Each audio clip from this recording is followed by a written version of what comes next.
আসসালামু আলাইকুম গাইস, 30 দিন টিকে থাকার চ্যালেঞ্জে আজকে হচ্ছে ডে 9।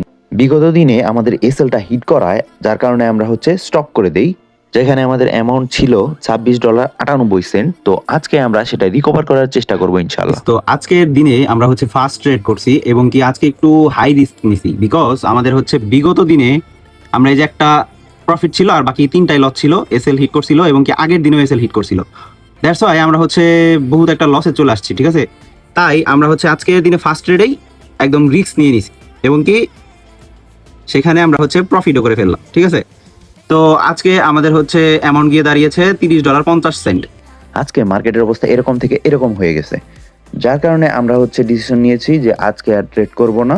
আপনাদের কাছে ভিডিওগুলো কেমন লাগতেছে আপনারা অবশ্যই কমেন্ট করে জানাবেন আমাদের। এবং কি আমরা কিন্তু যে ট্রেডগুলো করতেছি সেই ট্রেডের হিস্ট্রিগুলো আপনাদের সামনে রিভিল করে দিচ্ছি, এখানে কাটছাটের কোনো কাহিনীই নেই।